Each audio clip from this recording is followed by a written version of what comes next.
છે ને ખોટા વાદ વિવાદ ન કરવા.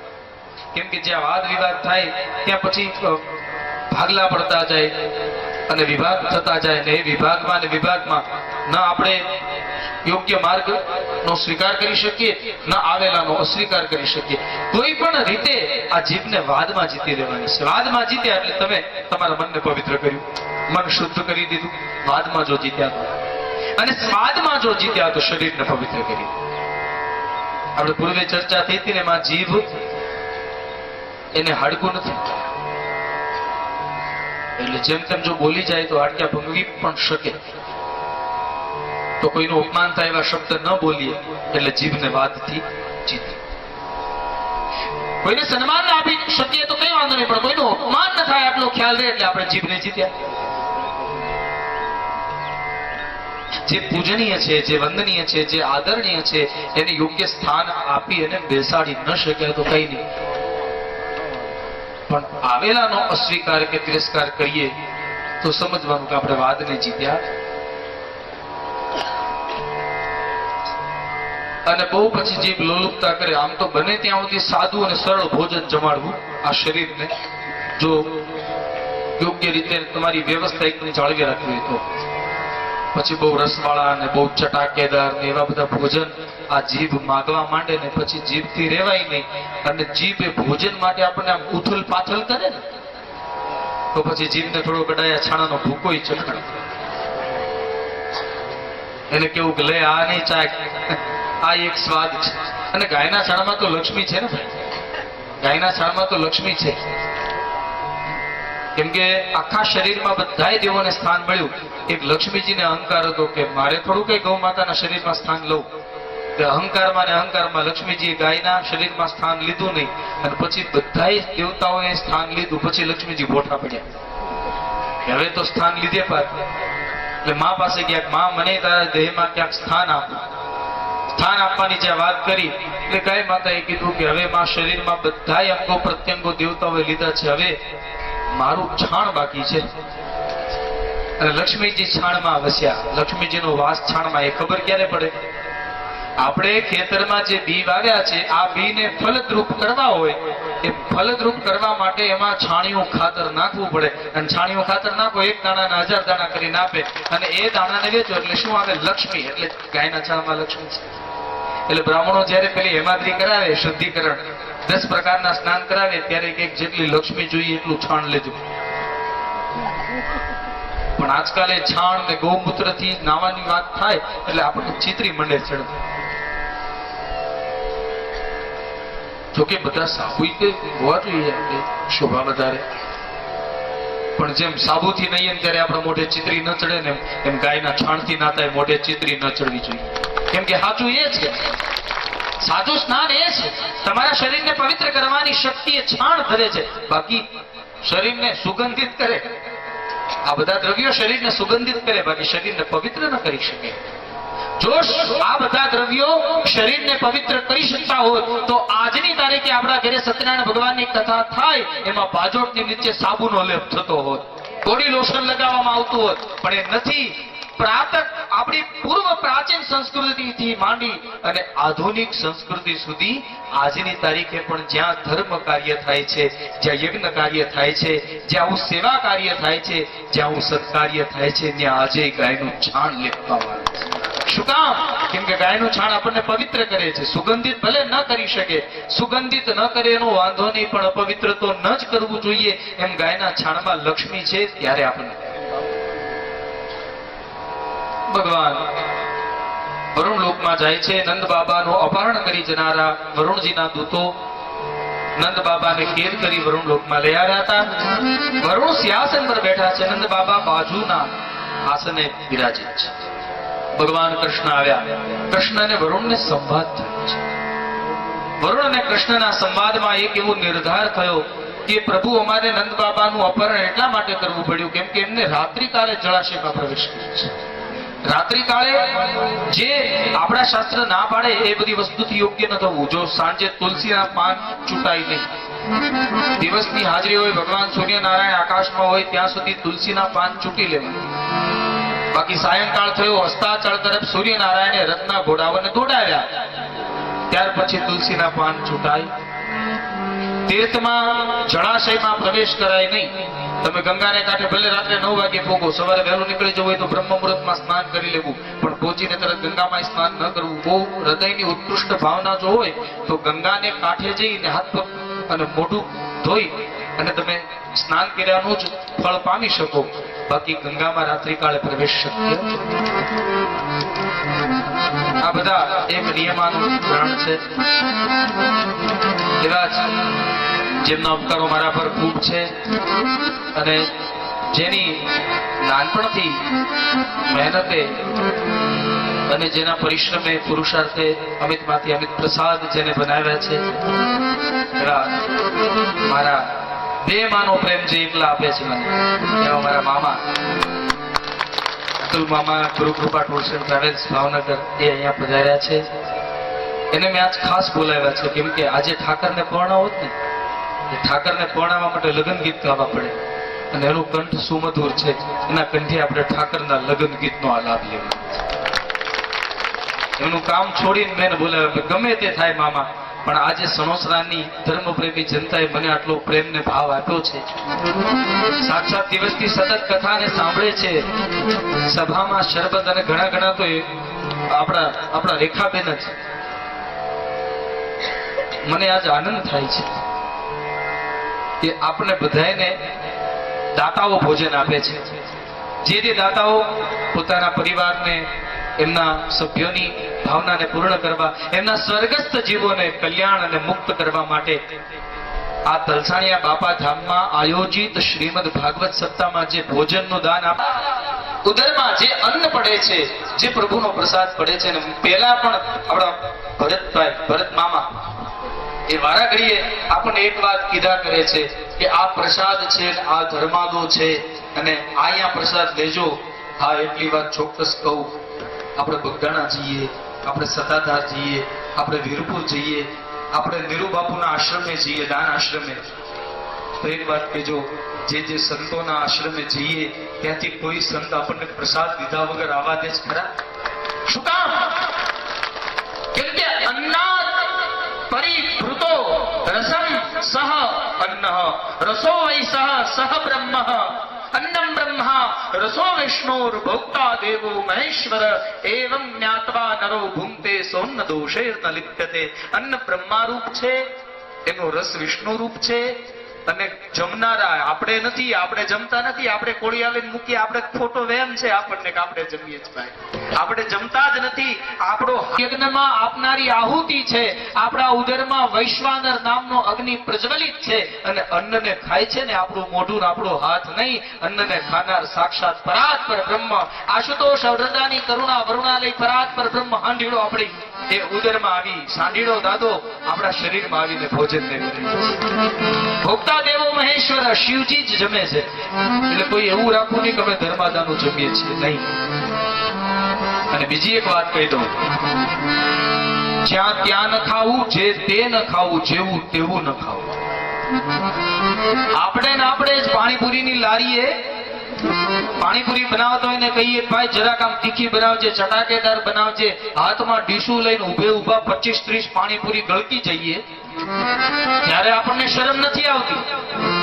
પાવભાજીની લારીએ ઉભા પાવભાજી ખાઈએ ત્યારે શરમ નથી આવતી. કારણ કેમ કે આપણા ખીચામાં પૈસો દઈને આપણે ખાઈએ ત્યારે આપણને શરમ નથી આવતી. તો આ સત્કાર્યના ધર્મમાં પંગતમાં બેસીને મારે તમને ભોજન લેતા શા માટે શરમ આવી જોઈએ ભાઈ? અહીંયા શા માટે શરમ આવી જોઈએ?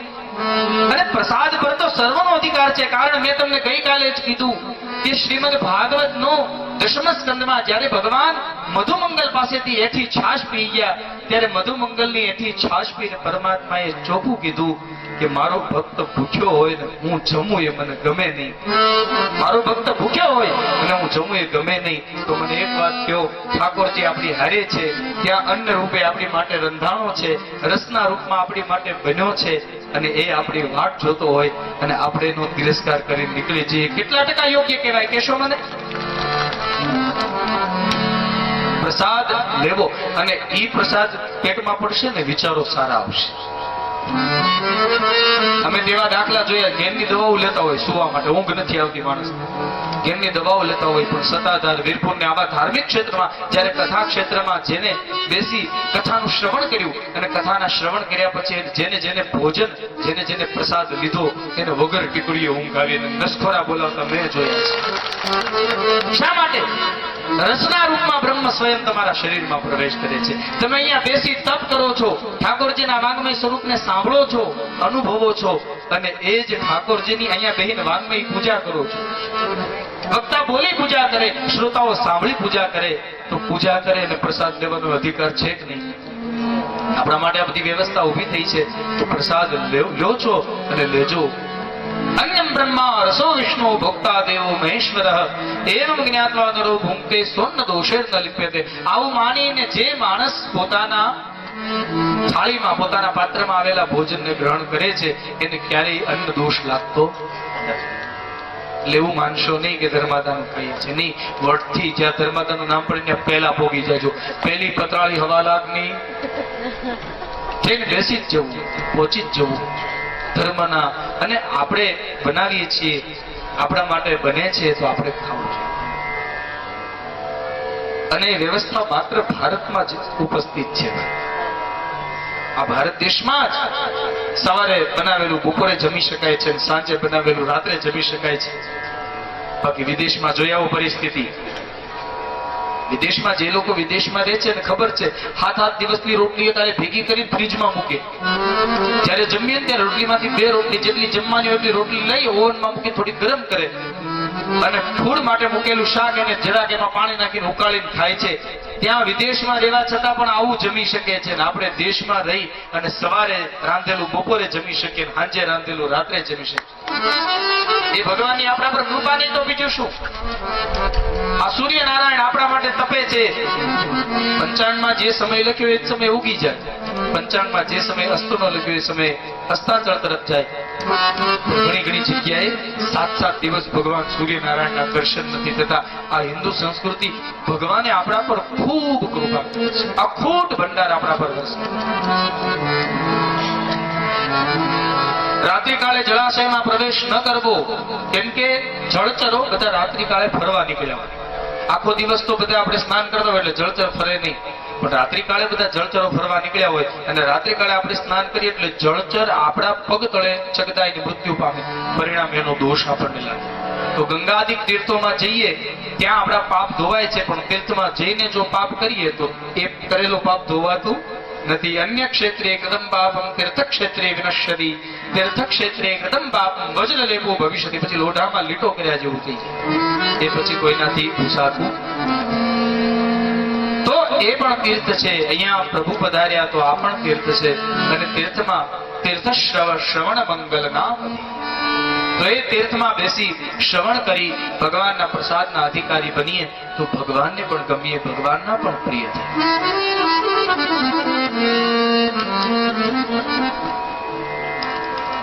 નંદ બાબા વરુણ લોકમાં છે. વરુણ સાથે ભગવાન કૃષ્ણ ચર્ચા કરે છે, વરુણ પર વિજય પ્રાપ્ત કરે છે. સંવાદમાં વરુણને હરાવ્યા છે. વરુણે પણ હાર સ્વીકારી. વરુણ પણ પ્રભુને ઓળખી ન શક્યા. એ સામાન્ય ગોવાળીઓ માનતા હતા પ્રભુને, પણ કૃષ્ણએ સંવાદમાં જ્યારે વરુણને આ રીતે બ્રહ્મ જ્ઞાનનું દર્શન કરાવ્યું એ સમયે વરુણને પણ સ્વીકારવું પડ્યું કે આ સ્વયં બ્રહ્મ છે અને બ્રહ્મ મને આદેશ કરી રહ્યો છે. ભગવાન જ બાળક બની અને અવતર્યો છે, તો પ્રભુ બાળક બનીને અવતર્યા એની વાતનો સ્વીકાર વરુણે પણ કર્યો છે. આમ બોલે શ્રી સાંઢીડા મહાદેવની.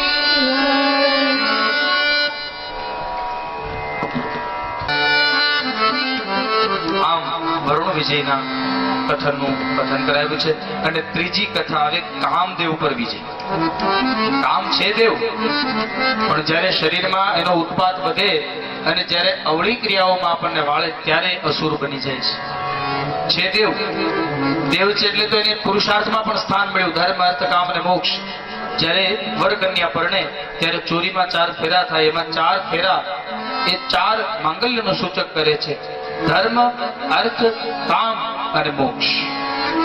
જીવન ધર્મયુક્ત બનવું જોઈએ આપણું, એટલા માટે ધર્મને મહત્વતા પહેલી આપી. પહેલા ફેરામાં પુરુષ આગળ અને સ્ત્રી પાછળ. ધર્મ કાર્યમાં પુરુષ આગળ હોવો જોઈએ. આનો અર્થ એ થયો કે યજ્ઞ યાગાદિ કરો, પૂજાપાઠ કરો, જે કંઈ કરો તેમાં તમારા પતિદેવને આગળ રાખી અને એની બાજુમાં વામાંગે વિરાજિત થઈ એના જમણા હાથે બેસી અને તમારે પૂજાના અધિકારી બનો. બીજો ફેરો છે અર્થ. અર્થ શું બતાવે છે? સંપત્તિની જીવનમાં જરૂર છે, પણ એટલી સંપત્તિની જરૂર નથી કે જે સંપત્તિ તમને ભગવાન બોલાવી. અર્થ સંપન્ન રહી અને જીવન જીવવું. ત્રીજો ફેરો છે કામનો. એમાં પણ પુરુષ આગળ. મનુ દ્વારા રચાયેલી સૃષ્ટિ, માનસી સૃષ્ટિ વધારે જ્યારે ચાલી ન શકી, ત્યાર પછી મનુને શત્રુપાને પ્રગટ કરીને મૈથુની સૃષ્ટિ દ્વારા આ વિશ્વને ટકાવી રાખવાનો જે પ્રયાસ થયો, એ પ્રયાસ દ્વારા સૃષ્ટિનું સર્જન આગળ વધવું જોઈએ. એ સર્જન બાધારૂપ ન બને એ માટેનો પણ યોગ્ય પ્રયાસ આપણા સતશાસ્ત્ર.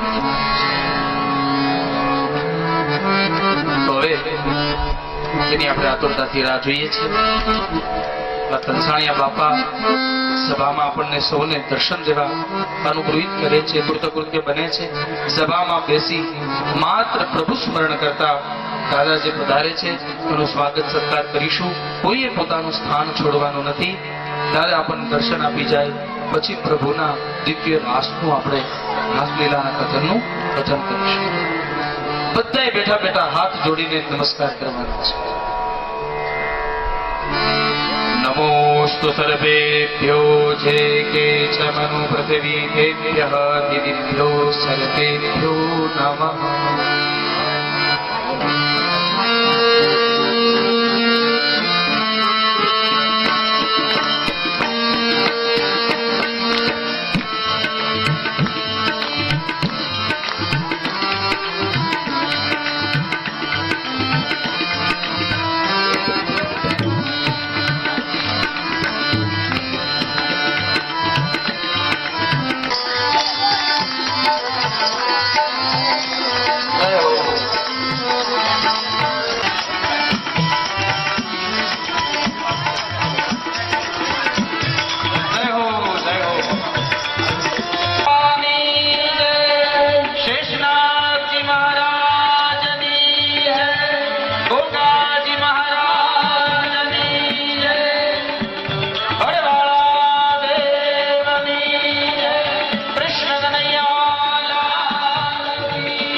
દુખડા દૂર કરીને દુખડા